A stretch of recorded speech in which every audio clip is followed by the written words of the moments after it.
Why was she even here? That's what most of them wondered as they watched her stand near the edge of the shooting line, quiet, reserved, almost out of place in the desert heat. Dust clung to her boots, the same dust that caked the men around her, but somehow she looked different. She wasn't restless. She wasn't frustrated. She simply waited as though patience itself was her armor.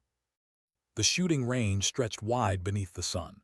Heat shimmered in waves, bending the horizon until steel targets looked like specks lost in the distance. The air carried the sharp echo of failure, rifle shots cracking, followed only by silence where clangs should have been. 15 shooters had tried. 15 shooters had missed. Not once, not twice, but 15 times each. The range officer sighed, his voice cracking with a mix of disbelief and irritation. "Any snipers here?" He said it like a challenge, half mocking, half pleading. No one answered. The silence was heavy, a silence born not of discipline but of defeat. Soldiers shifted their boots in the dirt, eyes darting to the ground. It wasn't shame exactly, but the kind of quiet that follows when confidence dies. They had measured themselves against distance, against the invisible hand of wind, and they had lost. And then from the far side she moved. At first no one noticed. She was small compared to most of them, young, almost too young to belong among their ranks. Some had assumed she was an observer, maybe even someone's aide, a clerk misplaced among warriors. But the way she stepped forward cut through that assumption like glass. Calm, measured, a rhythm in her stride that belonged to someone who knew where she was going. It drew a few chuckles, low and doubtful. To them, this was comedy. A rookie stepping where veterans had stumbled. A girl volunteering where silence had kept men frozen.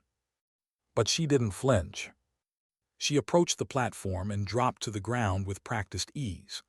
The heavy rifle settled into her hands as though it had always belonged there.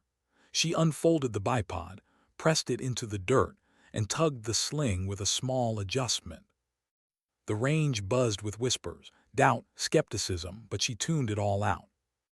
Her hand slipped into her pocket and pulled free a strip of cloth, nothing more than a torn band of faded fabric.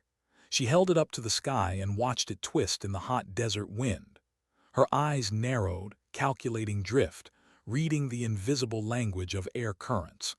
Then she bent to the scope and dialed for bullet drop so severe it seemed absurd, almost laughable. Every movement was measured, deliberate, as though this moment had been rehearsed 1,000 times in silence. That was when the laughter died. By the time she settled her cheek to the stock, even the skeptics realized this wasn't a guess. It was calculation. Her breathing slowed. Inhale, exhale, inhale again.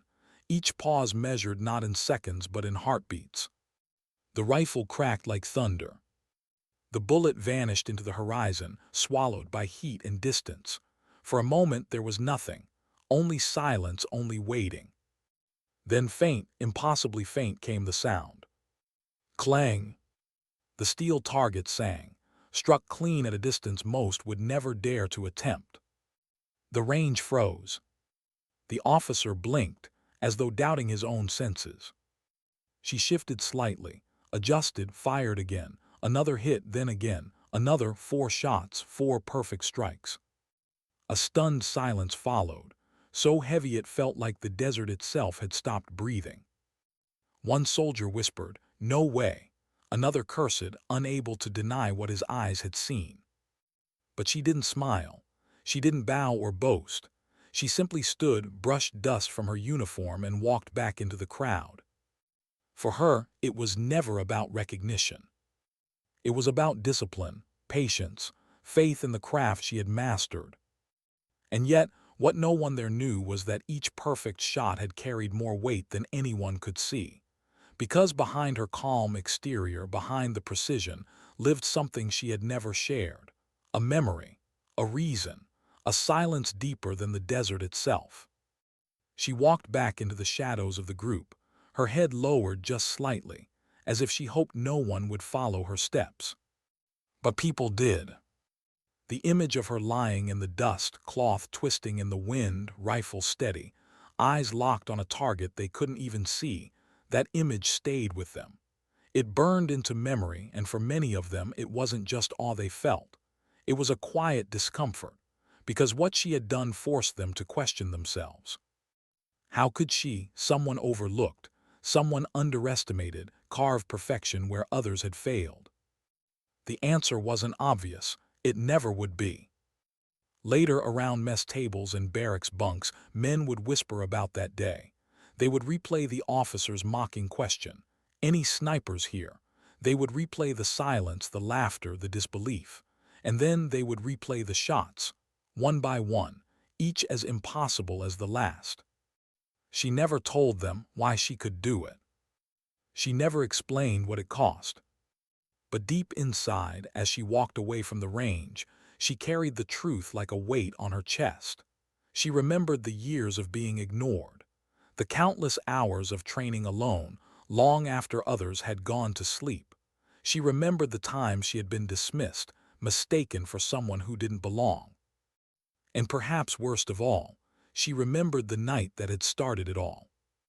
Because before there was this range, before the laughter and the silence, before the impossible distance, there was another place, another shot, another moment when everything had gone wrong.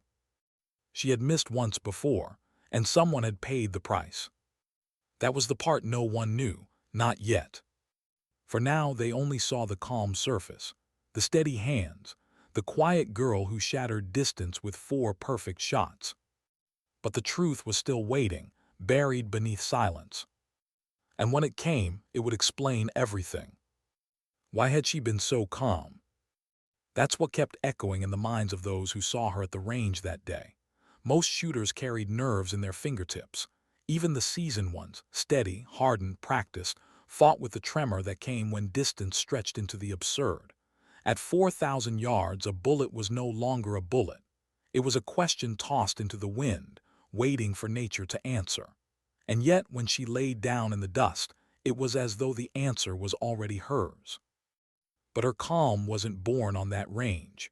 It had been carved from silence, from nights that no one else had seen. Years earlier, she had stood in another place, another kind of heat pressing down on her shoulders. The smell of oil, dirt, and gunpowder had already become familiar by then, but it wasn't comforting. Not yet. She was young, still learning the language of rifles, the strange intimacy of metal and scope.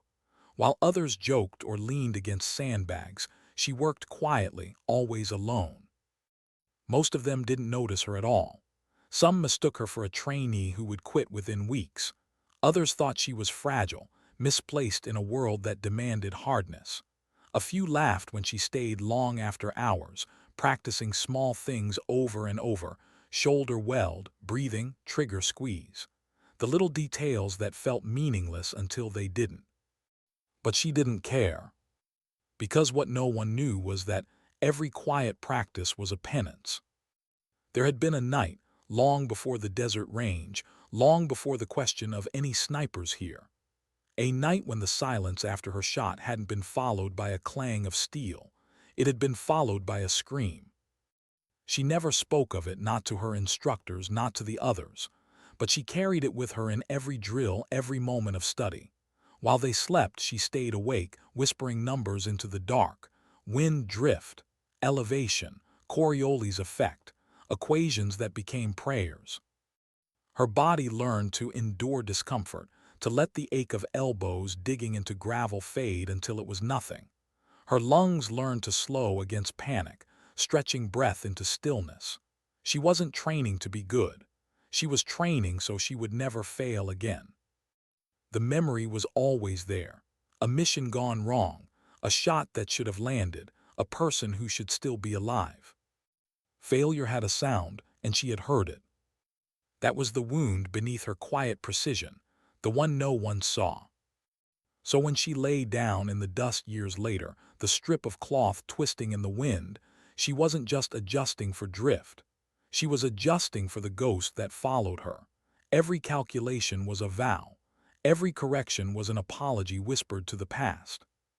Still, back then in training, she wasn't respected. Not yet. Men doubted her. They doubted her strength, her endurance, her right to stand beside them. And in some ways she let them. She let their words pass through her like wind because she knew she had no proof yet, nothing to show.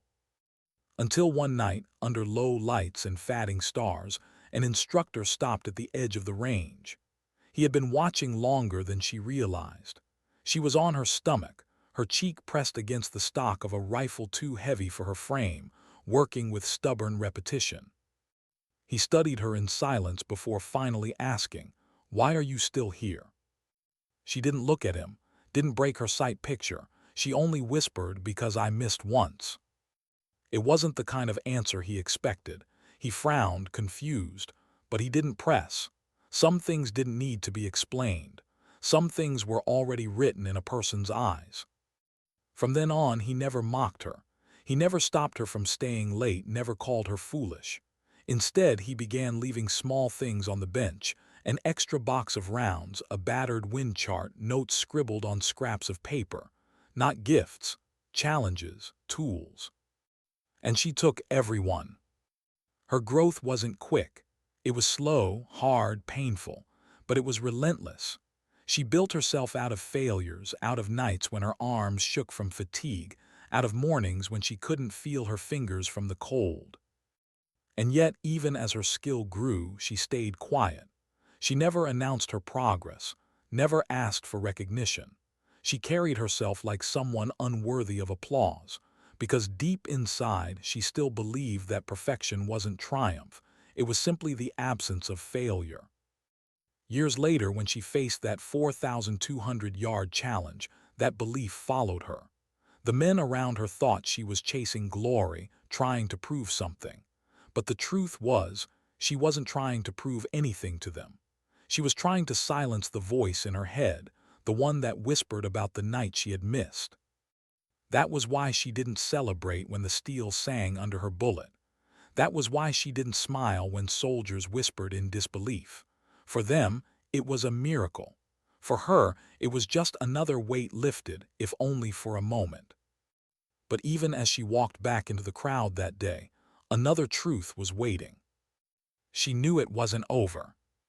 Because one range, one set of perfect shots wasn't enough to erase the past. And as she sat in silence later, the desert cooling under nightfall, she felt it again, the memory pressing against her chest, the image of the one who had fallen because of her mistake. It wasn't something she could outrun. It wasn't something a perfect shot could undo. But maybe, she thought, maybe if she carried the weight long enough, if she mastered herself deeply enough, if she kept giving everything she had into every single trigger pull, then perhaps she could honor them. Not replace them, not erase the loss, but honor them. That was her quiet hope. The others would never know it. To them, she would always be the girl who stood when no one else did, the girl who shattered distance with precision no one could match. But to herself, she would always be the one who missed once. And the silence that followed that shot would never leave her. Not yet. What happens when the first real test arrives? Training ranges don't bleed. Steel doesn't scream. Targets don't look back. She knew this truth better than anyone. That's why when the first mission briefing came, her hands tightened slightly around the edge of the table. She didn't show it. She never did. On the surface, she was as quiet as always, another uniform in the lineup. But inside, her chest carried that same weight, the memory of failure, the echo of a single shot that had gone wrong. She wondered silently if the others could feel her heart beating from across the room. The briefing officer's voice cut sharp across the room.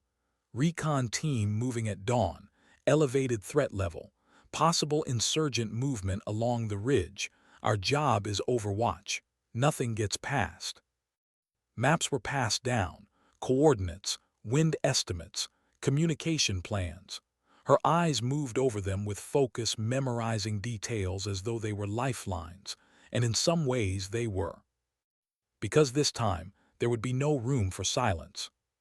She felt their eyes on her. Not directly, no one dared stare, but indirectly, quietly. They all knew who she was now, the girl from the range, the one who had hit the impossible distance, the one who had proven what they couldn't. And yet trust wasn't the same as respect. Some still doubted her. Some believed her performance was luck, a fluke born from the desert's strange air. Some even whispered that she had been set up to make them look weak. She ignored all of it. At dawn, the desert stretched cold under pale light. The team moved out, boots crunching against gravel, rifles shouldered, radios whispering static. She walked among them, smaller in frame but not in presence. Her steps were measured, her eyes scanning the horizon as though she could already see the ridge where they would set up. When they reached position, the world slowed. She lay prone in the dirt, bipod anchored, scope glinting faintly. Her partner, assigned as spotter, crouched beside her. He was older, weathered, eyes lined with doubt that softened into curiosity. "You really think you can see that far?" he asked quietly, not mocking, just testing. She didn't look up from the scope. "I don't need to think." He studied her for a moment, then gave a slow nod. No more words. Hours passed. The sun climbed higher. Heat shimmered across the valley, turning the horizon into a mirage. Sweat gathered under helmets, dust clung to lips, radios buzzed with occasional reports of movement. But for her, time didn't matter. She slowed her breathing, slowed her thoughts, until the world narrowed to crosshairs and wind. That was when she saw it. A flicker. Movement on the ridge, small, careful, almost invisible. To an untrained eye, it would have been dismissed as heat distortion. But she knew better. She had spent years learning the difference between mirage and man. Her voice was calm when she spoke. 2 o'clock, 300 meters beyond the outcrop. Her spotter squinted, adjusting his binoculars. "I don't see it." "You will," she whispered. A long pause, then "Got it, good eyes." The radio crackled softly. Orders came through. Confirm target, confirm threat. Hold fire until necessary. She stayed silent, eyes locked to the scope. Every second stretched. Her finger rested lightly against the trigger guard, not yet pressing, not yet ready. And then the memory came. The last time she had held her breath like this.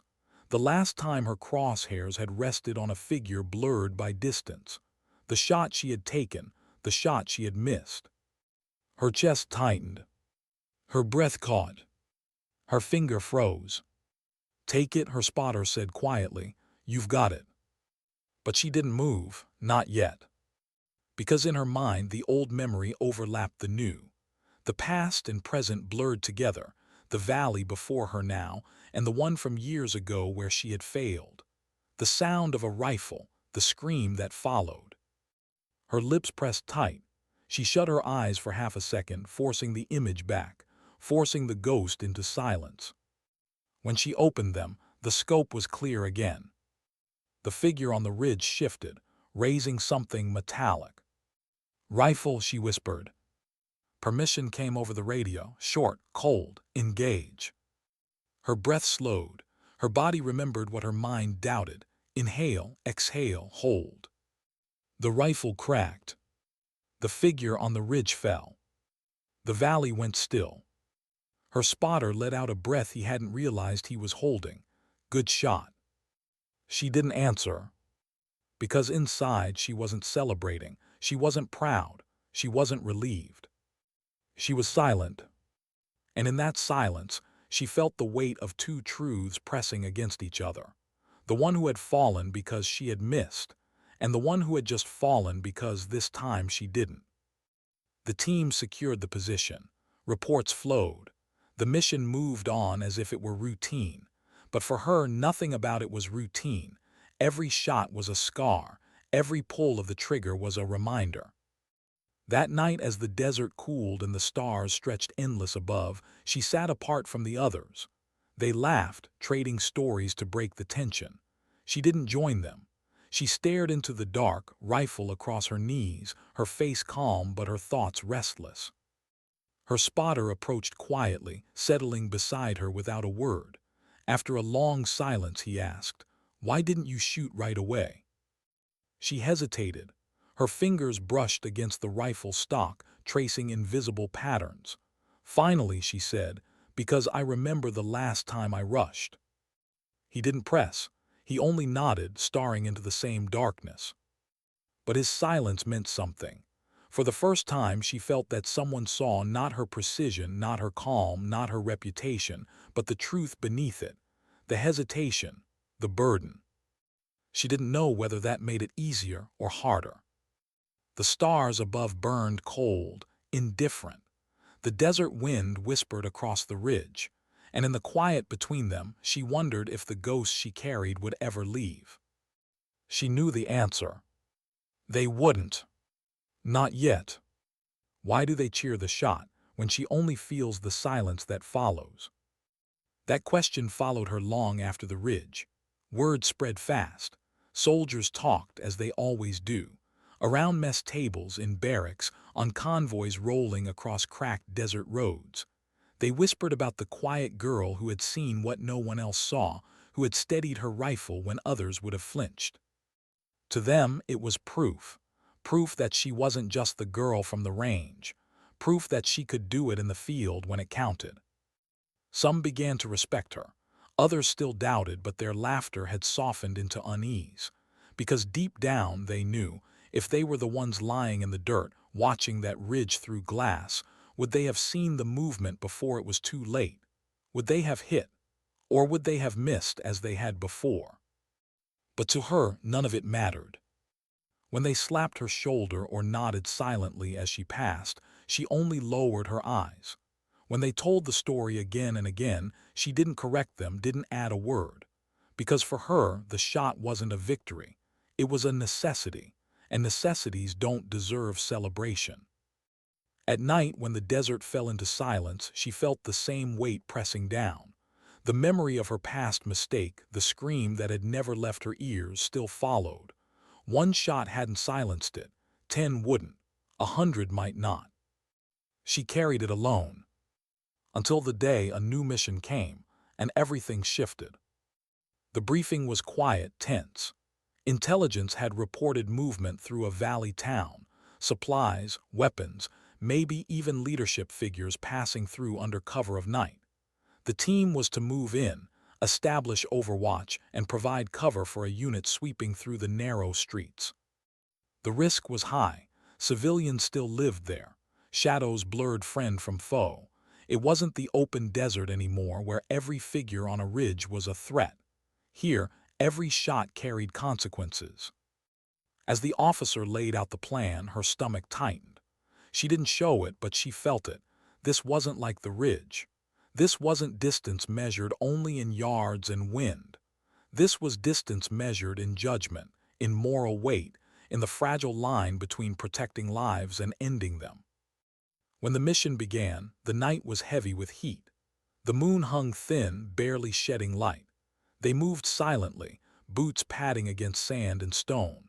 She and her spotter climbed to a rooftop overlooking the town, rifles resting on crumbled brick, scopes trained on alleys where shadows moved like water. The first hour passed in silence. Radios whispered updates from the sweep below, doors kicked open. Shouts echoed briefly, then died away. Her scope scanned slowly, carefully. Every window, every corner. Her finger stayed still. Then she saw it. A figure slipping across an alley, crouched low, something glinting in his hands. Her voice was calm. Movement, 11 o'clock, possible weapon. Her spotter tracked it, eyes narrowing through his glass. Could be, hard to tell. Her chest tightened. The figure paused, glanced back, then darted again, vanishing behind a wall. The radio hissed, "Any overwatch, report." She didn't answer right away. Her hand rested steady, but her mind raced. What if it wasn't a weapon? What if it was nothing more than a tool, a piece of metal, something harmless? Her past failure rose again. The memory of a wrong decision, a life lost because of her. But now the stakes were different. Pulling the trigger too quickly could mean another mistake, this time an innocent life, a civilian who just happened to be in the wrong place at the wrong time. Her spotter's voice broke her thoughts. What are you waiting for? Call it in. Take the shot. Her finger hovered. She felt the sweat trace down her temple. And then from the radio came the order. If it's a threat, neutralize it. We can't risk the sweep team. Her breathing slowed, but inside she was breaking. Because she knew that this wasn't just about calculations anymore. Not just wind, not just elevation. This was about judgment, and judgment wasn't written in numbers. Judgment carried ghosts. The figure appeared again, slipping between shadows. This time she saw the outline clearer, a long barrel, not a tool, a rifle. Her lips pressed tight, the decision was made. Her rifle cracked, echoing down the narrow streets. The figure collapsed instantly, weapon clattering across stone. The sweep team below moved forward unharmed. The mission carried on. But she didn't feel triumph. She didn't feel relief. She felt nothing. Or maybe worse than nothing.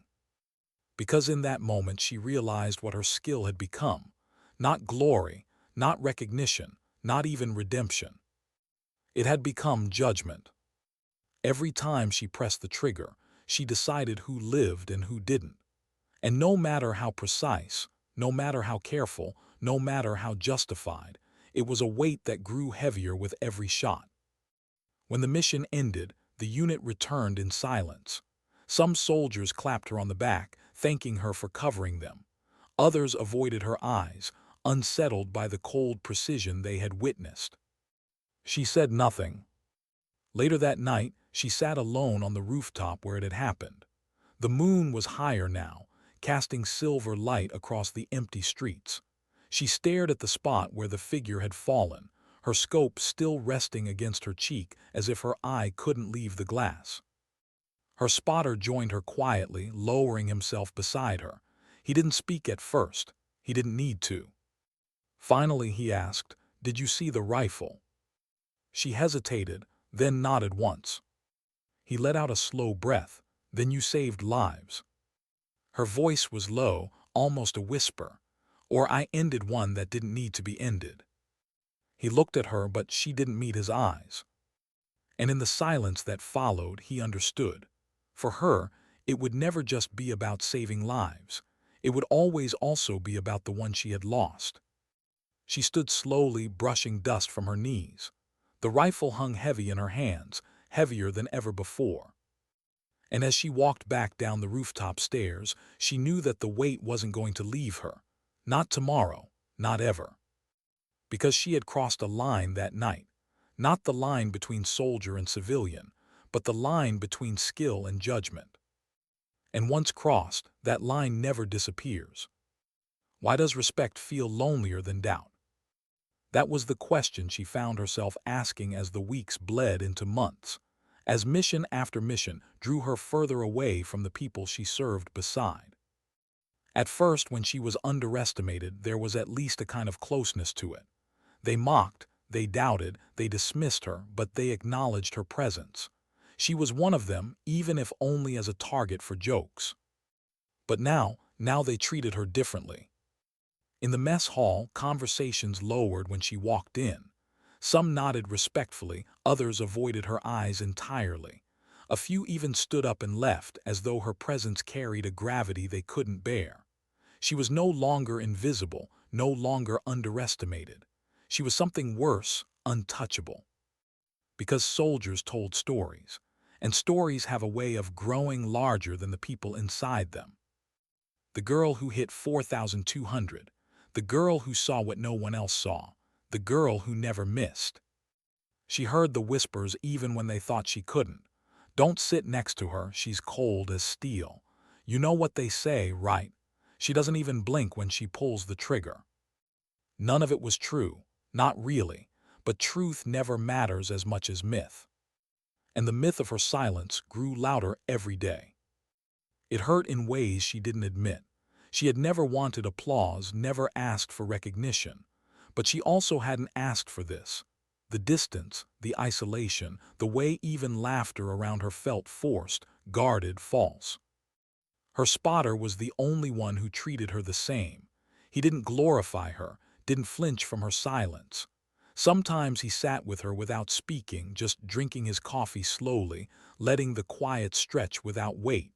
That mattered, but it wasn't enough to erase the walls that had grown around her. And then came the mission that would test those walls. It was supposed to be simple. Overwatch again. A convoy moving supplies through contested terrain. High ridgelines, plenty of places for an ambush. Her job was to see before anyone else saw, to strike before anyone else could. The convoy rolled out at dusk, engines growling against the desert floor.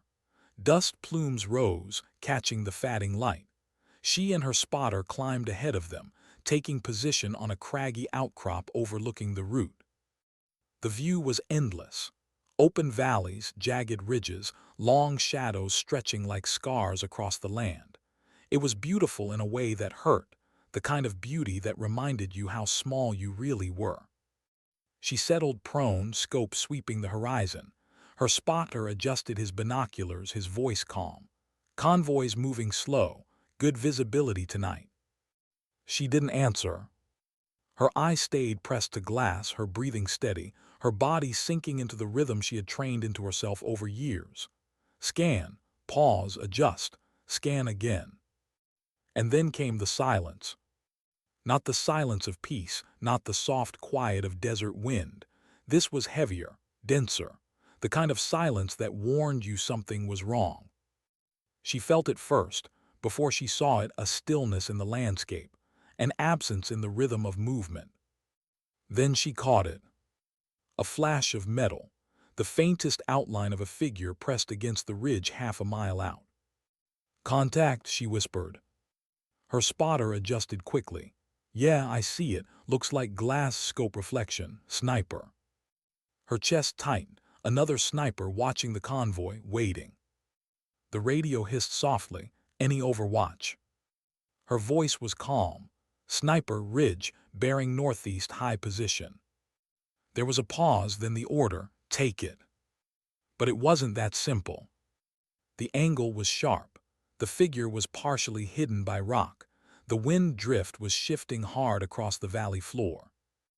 And she knew, whoever it was on that ridge, they were as patient as she was.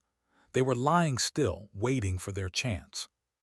The silence deepened, thick as stone. Her finger rested against the trigger, but her mind slipped again. Back to the night she had missed, back to the scream, back to the weight of judgment that never left. She tried to steady herself, but doubt whispered louder in the quiet. What if you miss again? What if this time the convoy pays the price? Her spotter's voice cut through. "You've got this, breathe." She drew in a slow inhale, held it, exhaled. Her scope crosshairs steadied. The figure shifted slightly. A barrel glinted against the last rays of sun. She fired. The crack echoed through the valley. Dust kicked from the ridge.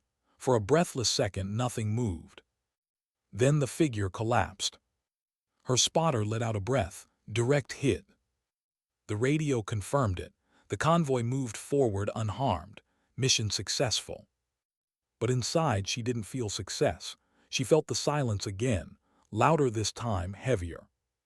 Because somewhere on that ridge, another sniper had been lying in the dirt, waiting with the same patience, the same discipline. Someone who might have been just like her. And now they were gone. When they returned to base, the convoy drivers clapped her on the back, voices full of gratitude. "You saved us out there. Good shot, sniper." She nodded, but her eyes lowered. Later, alone in her bunk, she lay awake staring at the ceiling. She replayed the moment again and again. The stillness, the silence, the figure through her scope, the shot. She wondered if, somewhere else in another camp, there had been people waiting for that sniper to come home. People who would never hear his voice again. The thought cut deep, sharper than any bullet.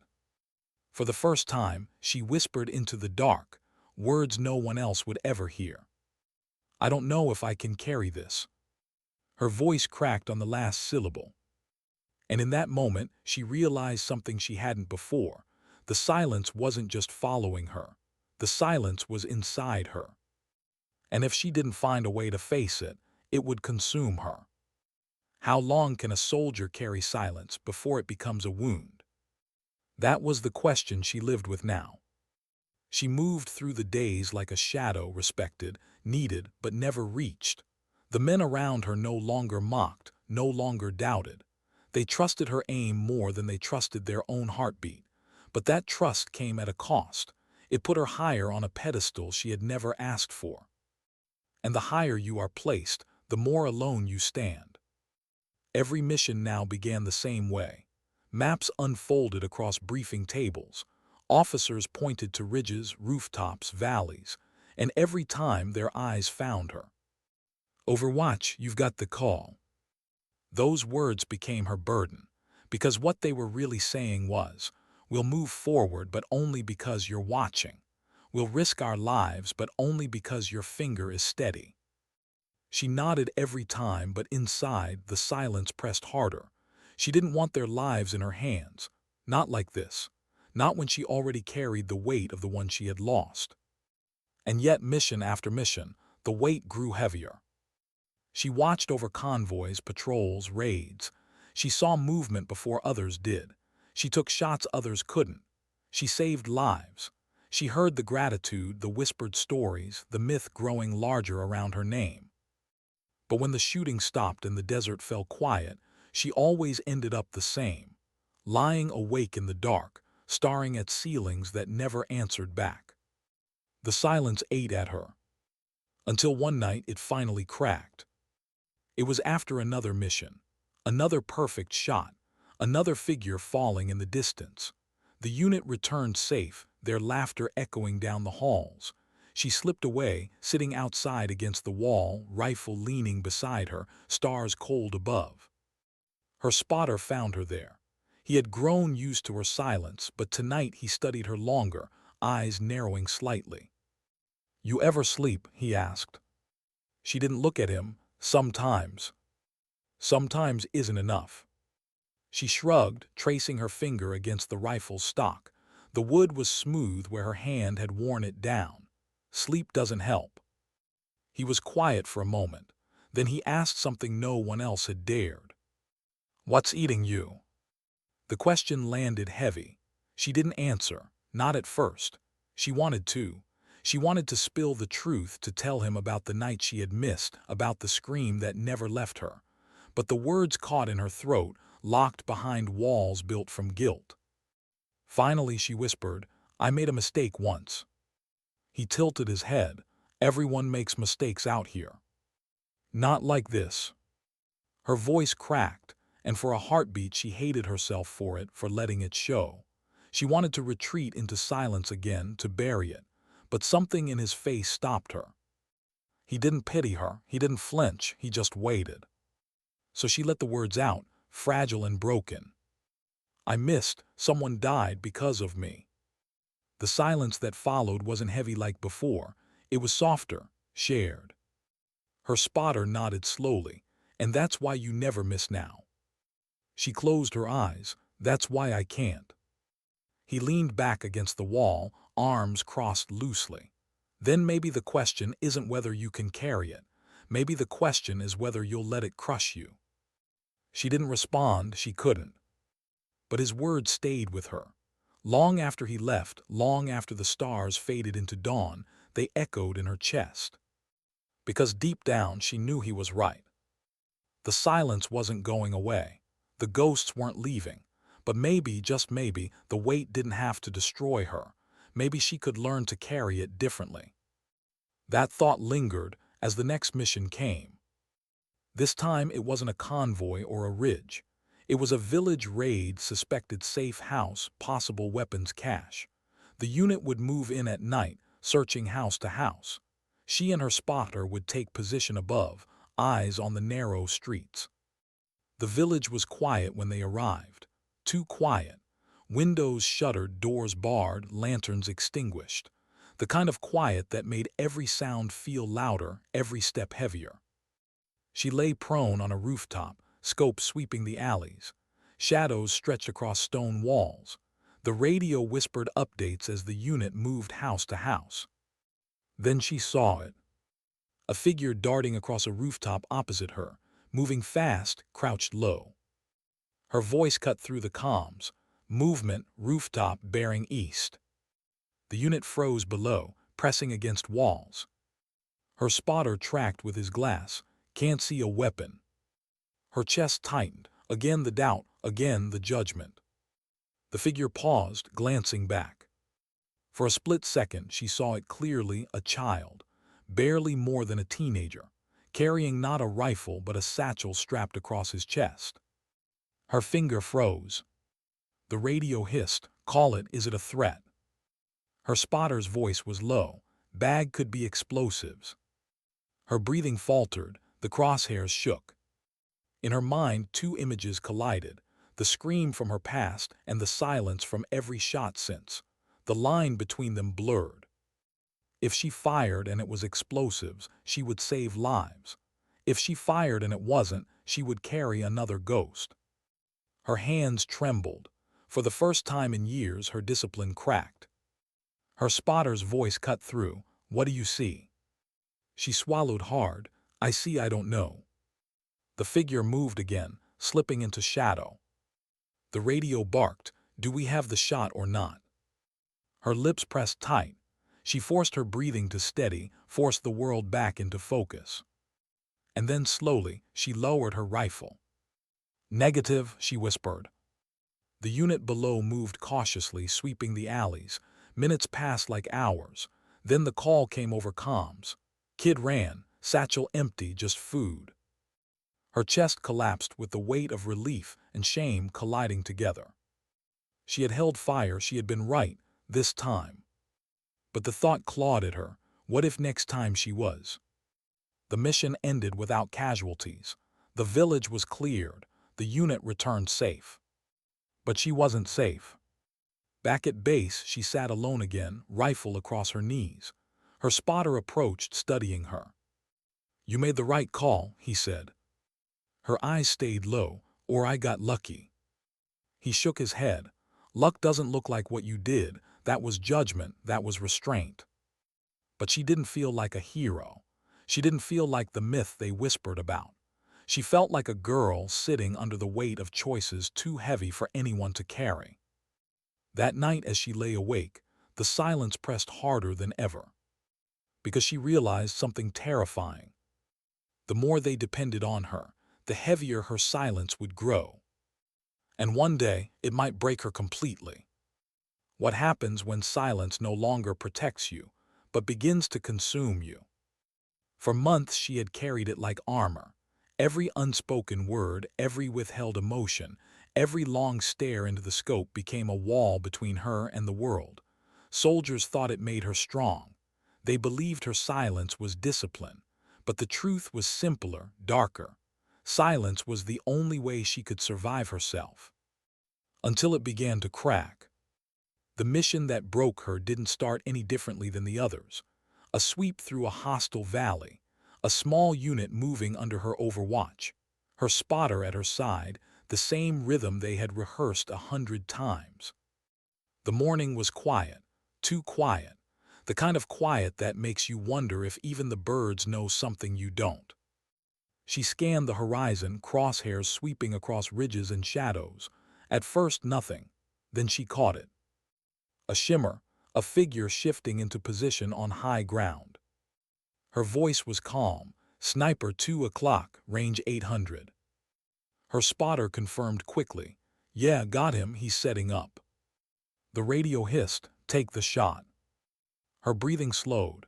She adjusted for wind, for drop, steady, steady. She fired. The figure dropped instantly, rifle tumbling across the rocks. The radio confirmed, "Target down, continue movement." The mission rolled on, smooth, efficient, safe. But for her, something had broken. Because in the split second before her bullet struck, she had seen the sniper's face through the glass. Just a boy. No older than the child she had spared weeks earlier. His cheek pressed against his stock the way hers did. His eyes squinting into the scope the way hers had countless times. And when he fell, when her bullet found its mark, she didn't feel like a protector. She didn't feel like a soldier. She felt like a mirror shattering itself. That night she didn't sleep. She sat on her bunk, rifle leaning against the wall, staring at her hands as though they belonged to someone else. The whispers of the bass grew louder in her absence. She never misses. She's ice. She's not even human anymore. And for the first time, she wondered if they were right. Days passed, but the image of the boy's face wouldn't leave her. It haunted her dreams. It bled into her waking moments. She saw it in the glass of her scope, in the reflection of her own eyes. Until one night, it finally broke her. She was alone on the range, long after everyone else had left. The desert was black, the stars sharp and cold above. She set her rifle on the bipod, adjusted the scope, and stared at the distant steel targets. But when she looked through the glass, she didn't see steel. She saw faces. The boy on the ridge, the child with the satchel, the man who screamed when she missed. Her breathing quickened, her chest tightened, her hands trembled against the rifle. She closed her eyes, pressing her forehead into the stock. For the first time, the silence wasn't still. It was loud, screaming inside her head, filling every part of her with the weight of every shot, every ghost. And she whispered into the night, "I can't do this anymore." Her voice cracked, breaking into a sob that startled even her. She pressed a hand over her mouth, trying to hold it in, but the tears came anyway. Years of silence breaking loose in the dark. She didn't hear him approach. Her spotter stood a few feet away, watching her quietly. He had known she was unraveling. He had seen it in her hesitation, in her eyes after every mission. But seeing her there, broken over her rifle, was different. He stepped closer, his voice low. "You don't have to carry it alone." She shook her head, wiping at her face quickly, ashamed of the tears. "It's mine. I made the mistake. I carry it." "No," he said firmly. "You carry all of it, every shot, every choice, even the ones that weren't yours to make. You think that's strength, but it's killing you." Her hands clenched. "What else am I supposed to do? Forget, pretend it doesn't matter." He crouched beside her, his voice softer now. "No, you're supposed to remember, but not like this. Not like a punishment. You honor them by remembering, but you keep living. That's the part you're forgetting." She stared at him, the words echoing in her chest. Living. The idea felt foreign. She had spent so long surviving, so long punishing herself, that she had forgotten what living even was. Silence stretched between them, but it wasn't the heavy silence of before. It was softer, shared. Finally she whispered, "What if I fail again?" He held her gaze. "Then you'll carry that too, but you won't carry it alone." Her throat tightened. For the first time in years, the silence felt like it might not consume her completely. But she also knew the truth. The missions wouldn't stop. The shots wouldn't stop. And every time she looked through her scope, she would face the same choice: protect, execute, judge. The ghosts would keep coming. And the only question left was whether she could learn to live with them, or whether they would finally break her completely. As dawn crept over the desert, painting the sky in pale fire, she wiped her face with the back of her sleeve. She rose slowly, lifting her rifle with steady hands. Her spotter watched her, waiting. She met his eyes and nodded once. Not a nod of certainty, not of peace, but a nod of survival. For now, it would have to be enough. What does redemption look like for someone who never asked to be a hero? Weeks passed and she kept moving forward. Mission after mission, valley after valley. Each one carried the same rhythm: briefing tables, whispered coordinates, the long stillness of waiting behind glass. But something inside her had shifted since that night on the range when her silence finally cracked. She wasn't free. Not yet. The ghosts still came. The memories still pressed heavy in the dark. But she wasn't carrying them alone anymore. Her spotter had made sure of that. And sometimes, in the smallest moments, a shared coffee at dawn, a glance across rooftops, a silence that no longer felt suffocating, she began to believe that maybe she could keep walking forward without being consumed. Her reputation only grew. Soldiers spoke of her with awe now, not mockery. Command trusted her word above reports.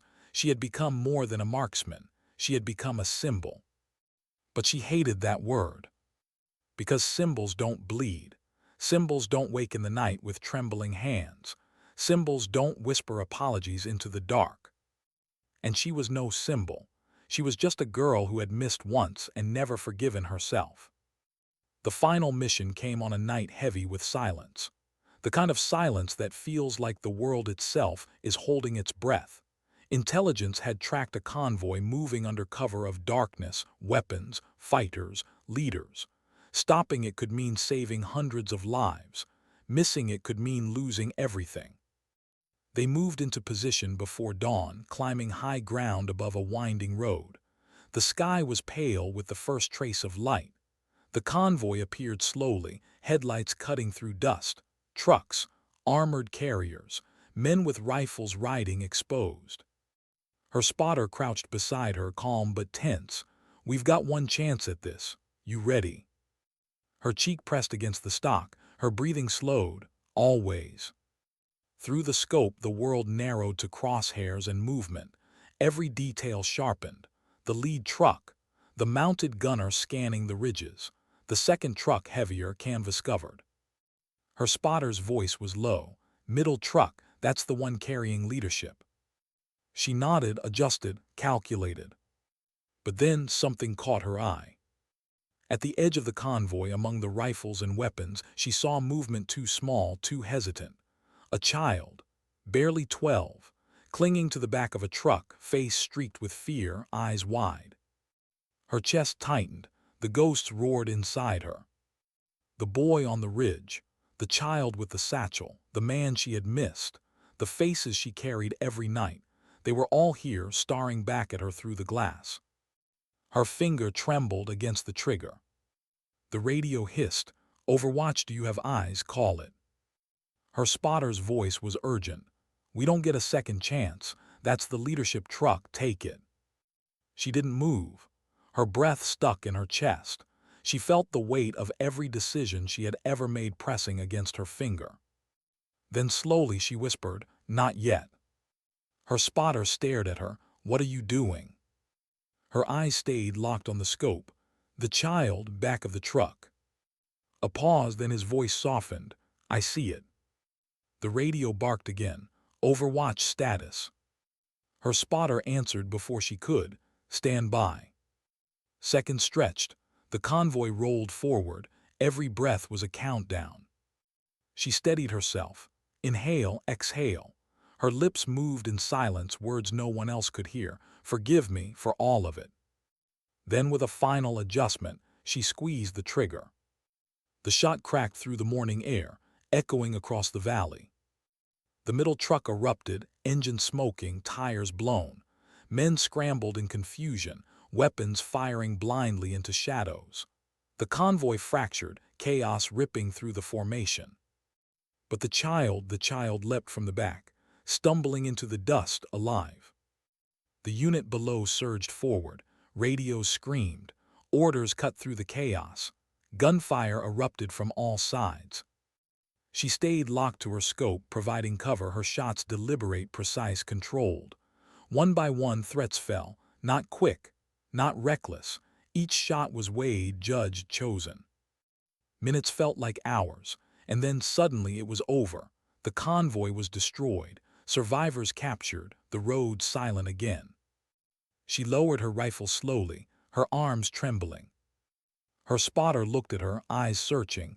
"You saved him." She shook her head faintly. "I don't know, I only delayed the ghosts."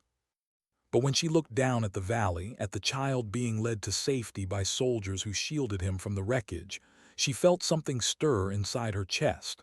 Not triumph, not pride, but something quieter. Something like peace. Back at base, the unit celebrated. Command praised the mission. Reports filed the success under her name. Another story added to the myth. But she didn't join them. She slipped away, sitting alone under the night sky, rifle resting across her knees. Her spotter found her there as always. He didn't speak at first.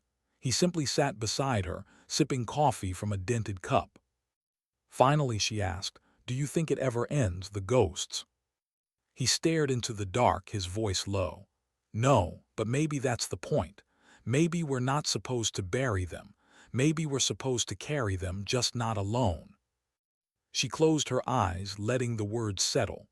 For the first time, the silence around her didn't feel like an enemy.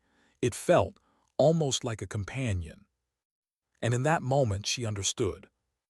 Her story was never about being the best shot. It wasn't about myths or legends or distant records that made others whisper in awe. It was about something quieter, something deeper. It was about endurance, about carrying the weight and still moving forward, about finding dignity not in triumph but in restraint. The desert wind shifted, whispering across her face. She lifted her eyes to the stars, steady, unblinking. And the final truth settled over her, as quiet as a prayer. Sometimes dignity doesn't speak. It simply acts.